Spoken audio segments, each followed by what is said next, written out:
Assalamualaikum warahmatullahi wabarakatuh. Waalaikumsalam warahmatullahi wabarakatuh. Alhamdulillah wa syukurillah wassalatu wassalamu ala rasulillah amma ba'd.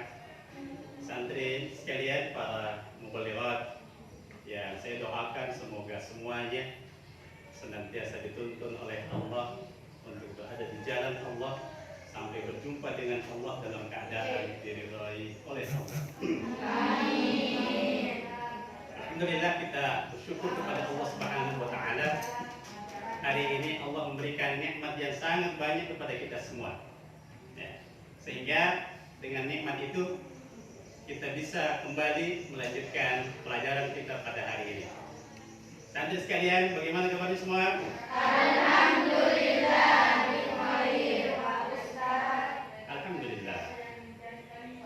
Sebelum kita melanjutkan pelajaran, terlebih dahulu saya mengecek kehadiran santri sekalian terlebih dahulu.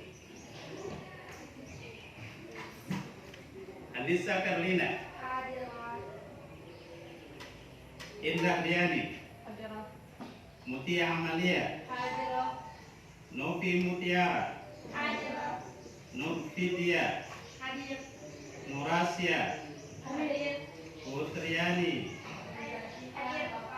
Salvina, Samria, Nurfitasari, Siti Rahmafata, Suci Wahyuni, Alifa Naziha. Oke, alhamdulillah semuanya hadir. Semoga kehadiran kita hari ini diberkahi oleh Allah Subhanahu wa taala. Amin. Santri sekalian, semuanya siap untuk belajar? Siap. Semangat? Semangat. Alhamdulillah. Insyaallah hari ini materi kita atau pelajaran kita adalah hukum syariat Islam tentang lughat dan hikmahnya. Pada pertemuan yang lalu kita telah menjelaskan tentang materi tentang hudud, hukuman terhadap pelaku maksiat. Ya. Di antaranya yang telah kita pelajari adalah hukuman terhadap pelaku zina, hukuman terhadap pelaku pencurian, minuman khamar, dan murtad, keluar dari agama. Nah, insya Allah hari ini saya ingin jelaskan sedikit tentang materi tentang bogor, ya, atau pemberontakan. Di negara kita, anak-anak sekalian, kita memiliki sejarah yang panjang tentang beberapa kelompok dan organisasi yang melakukan pemberontakan terhadap pemerintah yang sah di negara kita. Ada yang masih ingat tentang beberapa kelompok atau organisasi yang melakukan pemberontakan? Silakan, Arjanti. Gerakan Aceh Merdeka yang memberontak kepada pemerintahan yang sah untuk memisahkan negaranya sendiri dari NKRI. Ya, betul sekali. Jadi contohnya adalah gerakan Aceh Merdeka, ya, yang berpusat di Aceh. Ya. Mereka berjuang ingin memisahkan diri dari negara NKRI karena beberapa alasan. Ya. Mungkin mereka tidak puas dengan pemerintahan pusat. Yang lain, ada kelompok yang lain? Ada yang lain bisa memberikan contoh? Jadi masih ada contoh-contoh yang lain, anak sekalian, seperti OPM, Organisasi Papua Merdeka. Kemudian sebelum kita lahir ada namanya pemberontakan PKI yang ingin mengganti ideologi negara kita, ya, dari Pancasila kepada ideologi komunis. Ya. Jadi itu semua bentuk pemberontakan terhadap negara yang sah.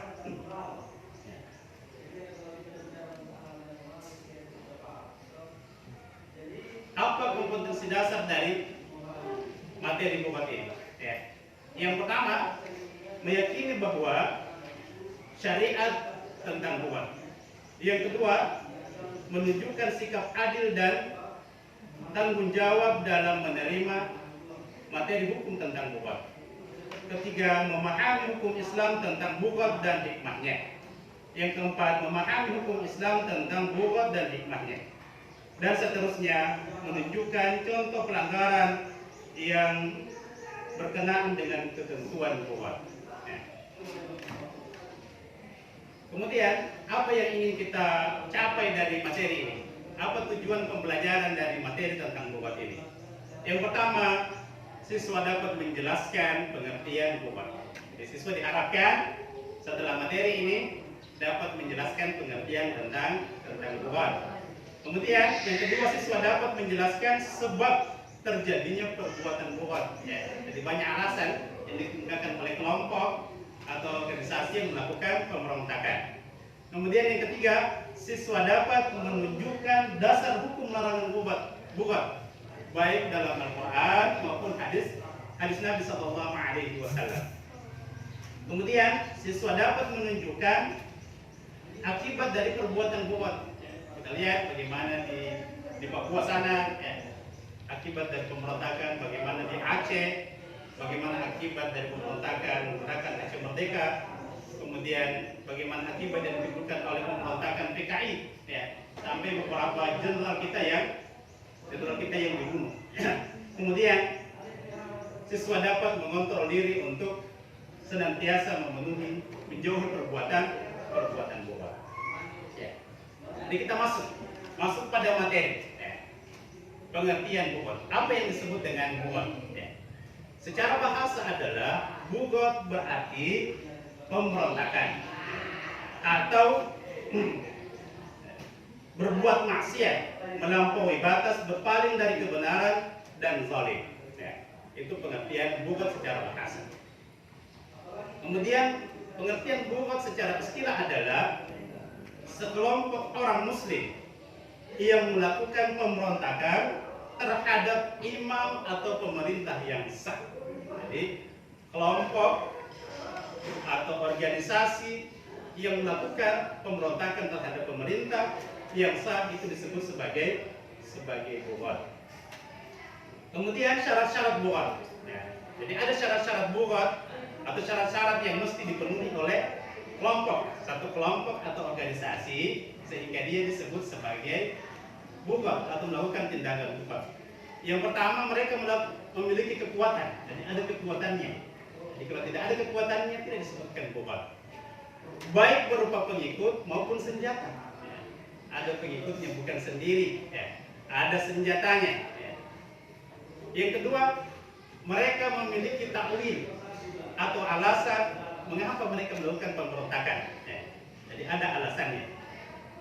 Kemudian yang ketiga, memiliki pengikut yang setuju dengan mereka. Jadi pengikutnya seperti di Aceh ada pengikutnya. Organisasi Papua Merdeka ada pengikutnya. Pemberontakan PKI ada pengikutnya.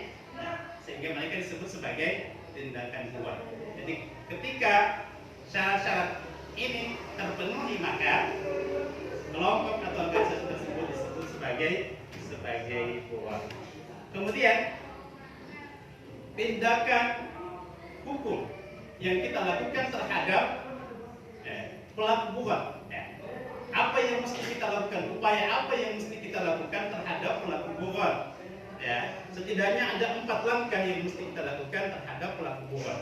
Yang pertama, mengirim utusan terhadap kelompok yang melakukan pemberontakan untuk mencari informasi, mengetahui apa alasannya sehingga mereka memberontak. Boleh jadi mereka memberontak karena mereka tidak paham atau salah paham terhadap pemerintah. Jadi tugas dari utusan ini untuk menjelaskan kepada mereka agar yang sebenarnya begini, yang sebenarnya begini pemerintah kita, tujuannya begini, bagus tujuannya.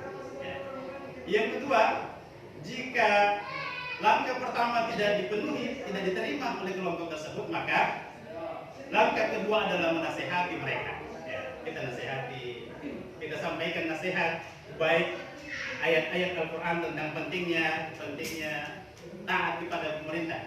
Ada yang paham, ada yang hafal dalil tentang wajibnya taat kepada pemerintah. Apa dalilnya? Ya ayyuhalladzina amanu atii'ullah wa atii'ur rasul wa ulil amri minkum. Ya, ini dalil tentang wajibnya kita taat terhadap pemerintah. Yang ketiga adalah memberikan ultimatum. Ya, langkah ketiga. Jika langkah kedua tidak diindahkan, tidak diperhatikan, ya, diancam akan diperangi. Kalau Anda tidak sadar, kalau Anda tidak berubah, kalian akan diperangi. Ya. Jika langkah ketiga mereka tetap tidak bergeming, ya, tidak berubah, pokoknya saya mau memberontak, pokoknya saya melawan, ini tidak adil nih. Maka langkah keempat yang mesti dilakukan oleh negara adalah melakukan perlawanan, peperangan terhadap kelompok yang melakukan pemberontakan terhadap pemerintahan yang sah. Kemudian hukuman bagi pelaku bogor.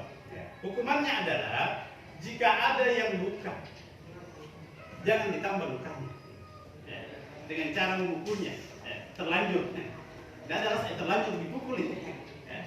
Ini muntomi orang yang tidak mau mendengar, tidak mau patuh, tidak. Ya. Kalau dia sudah menyerah, selesai. Ya. Kemudian pelaku bogor tidak dihukumi sebagai kafir. Ya. Mereka tidak kafir. Ya. Tidak boleh dibunuh. Ya.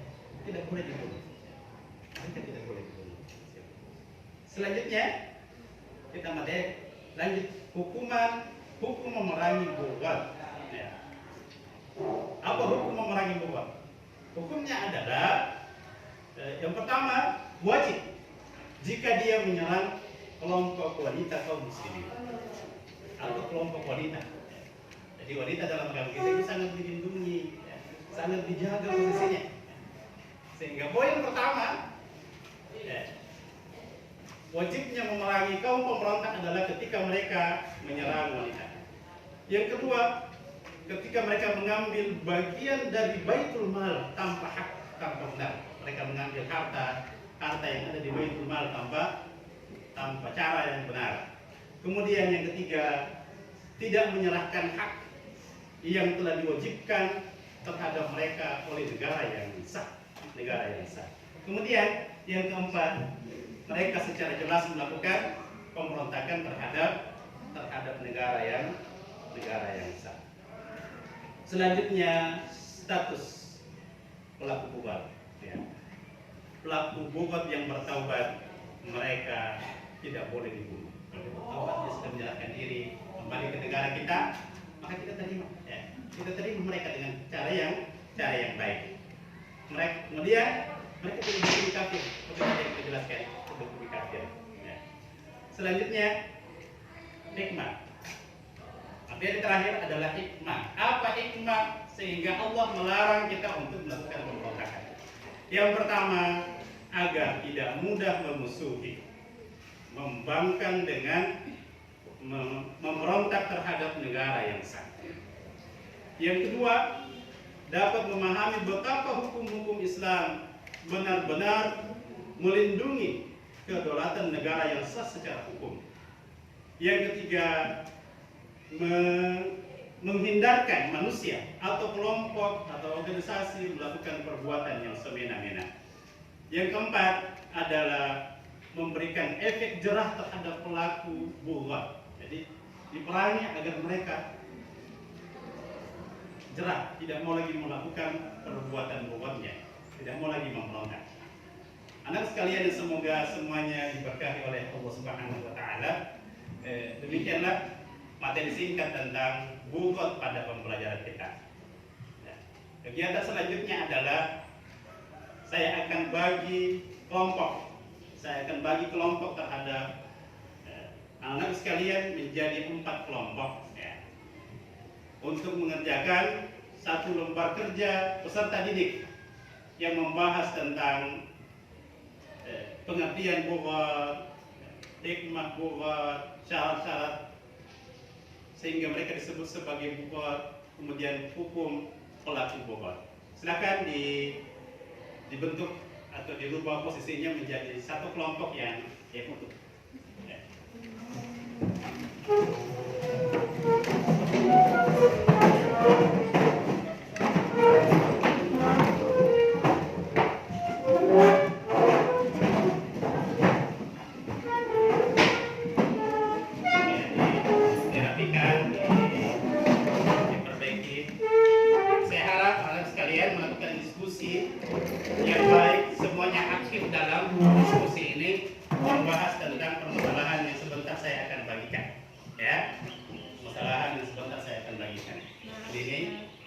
kelompok satu ya.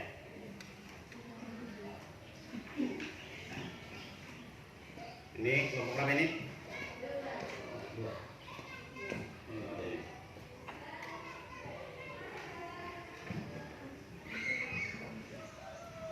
Oke, ini kelompok 4 ya.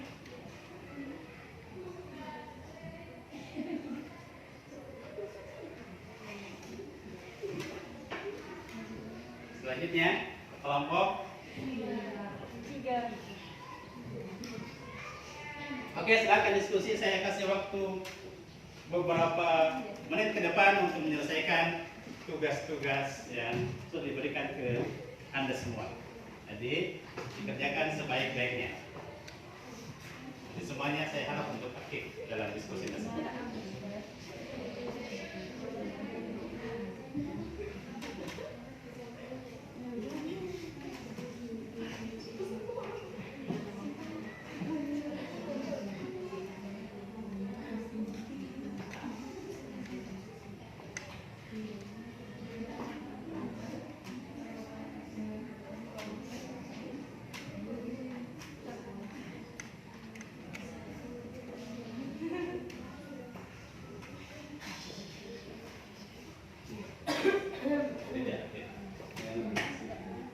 Semangat.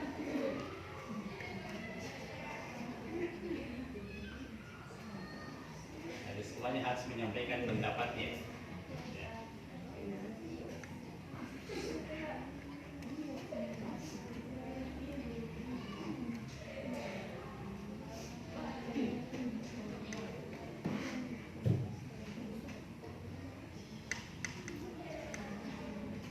Jadi materinya di sini tentang hikmah buah.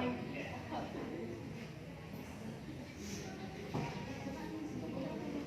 Kita materi kita tentang syarat-syarat buah. Ya.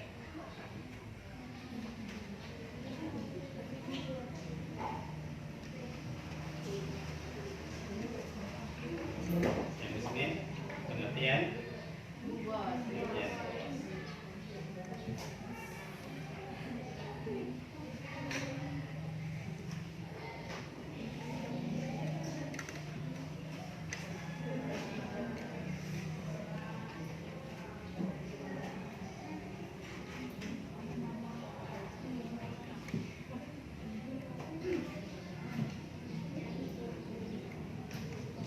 Kasih pendapat.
Ada yang sudah selesai?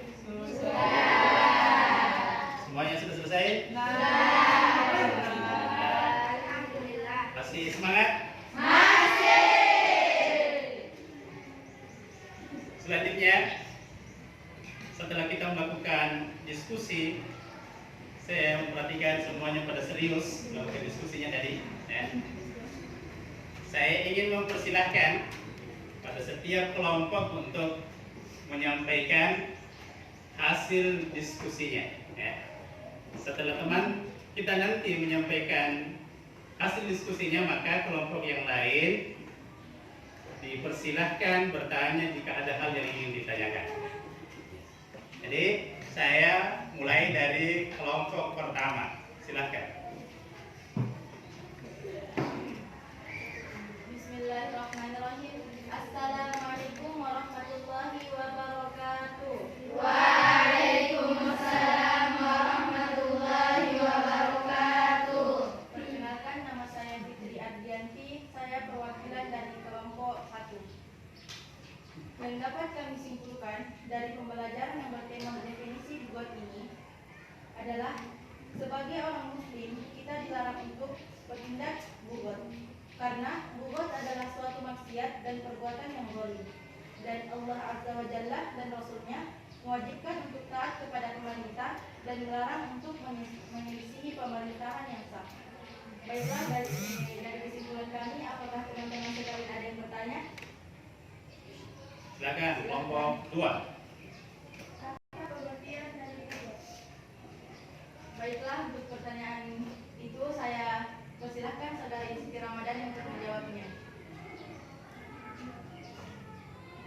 Menurut bahasa, kata bugot adalah bentuk jamak dari isim fa'il yang berasal dari fi'il yang berarti maksiat, melampaui batas, berpaling dari kebenaran dan zalim. Sedangkan menurut istilah syara', bugot adalah sekelompok orang muslim yang melakukan pemberontakan terhadap imam atau pemerintah yang sah dengan cara memisahkan diri, tidak mentaati perintah imam atau menolak kewajiban yang dibebankan kepada mereka. Baiklah, sekian jawaban dari kami. Apakah kelompok 2 sudah mengerti? Sangat mengerti. Terima kasih. Cukup sekian presentasi dari kelompok 1. Saya akhiri dengan mengucap wassalamualaikum warahmatullahi wabarakatuh. Waalaikumsalam warahmatullahi wabarakatuh. Selanjutnya kelompok 2, silakan. Bismillah, assalamualaikum warahmatullahi wabarakatuh. Waalaikumsalam warahmatullahi wabarakatuh. Perkenalkan, nama saya Anissa Karina, saya perwakilan dari kelompok 2.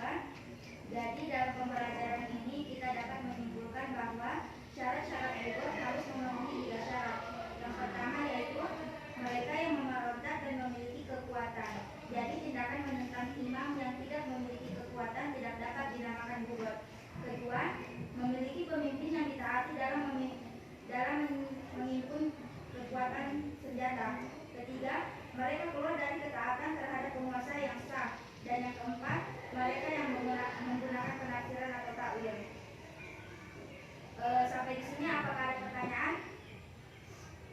Saya serahkan kepada saudari Indaliani. Silakan kelompok 3. Sebutkan alasan penafsiran tentang syarat bugot. Jadi saya serahkan kepada saudari Fatimah. Ya, silakan dijawab.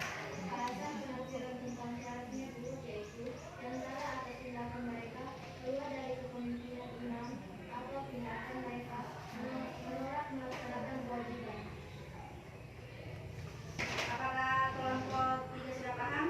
Sangat mengerti. Baiklah, presentasi dari kelompok 2 saya akhiri dengan ucapan syukran. Assalamualaikum warahmatullahi wabarakatuh. Waalaikumsalam warahmatullahi wabarakatuh. Selanjutnya kelompok 3, silakan.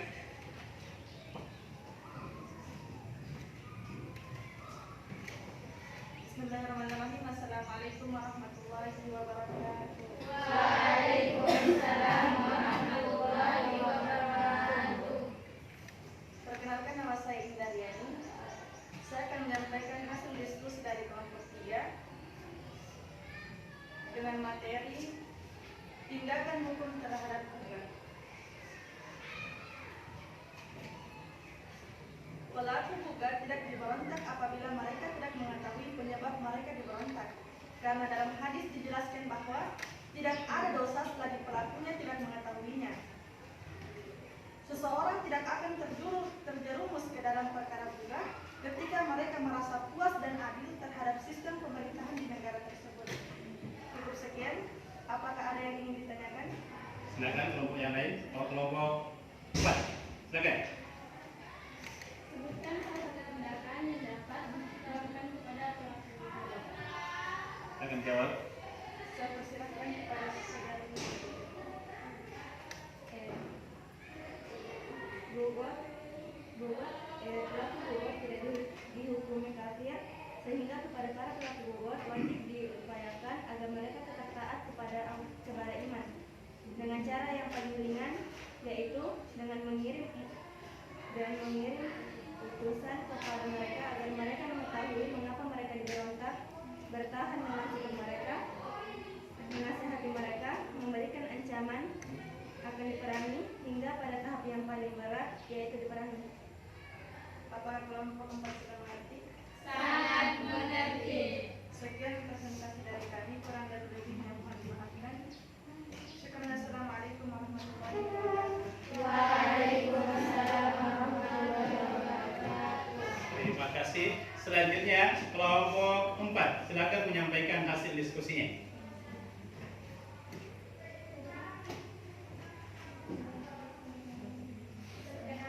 Assalamualaikum warahmatullahi wabarakatuh. Waalaikumsalam warahmatullahi wabarakatuh. Perkenalkan, nama saya Setiawati. Saya perwakilan dari kelompok 4. Saya akan menyampaikan kesimpulan yang saya dapat dari hikmah larangan bohong.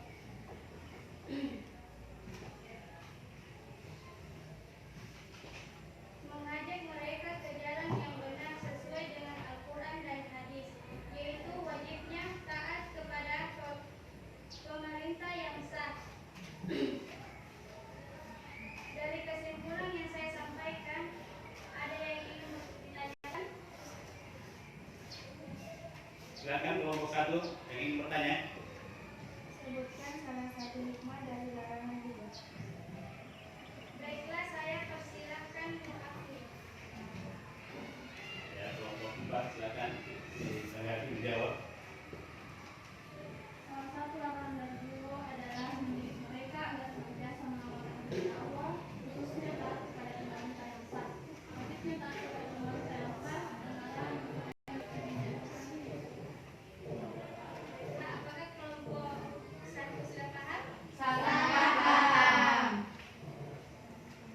Assalamualaikum warahmatullahi wabarakatuh.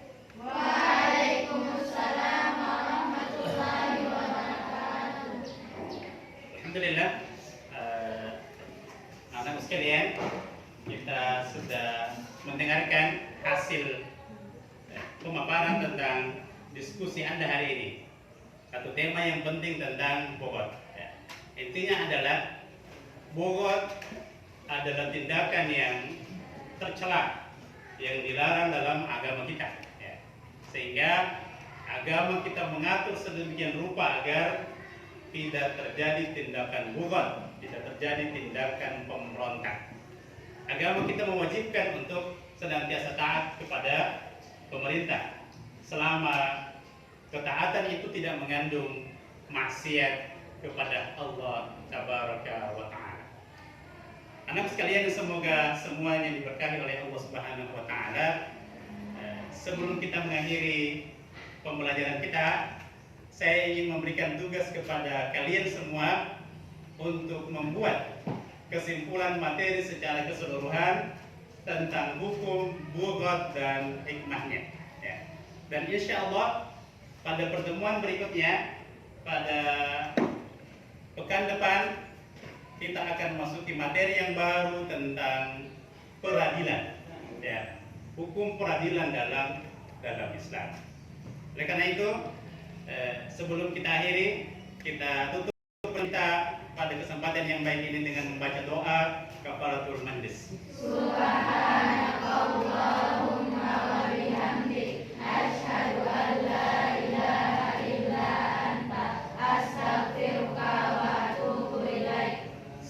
Wassalamualaikum warahmatullahi wabarakatuh.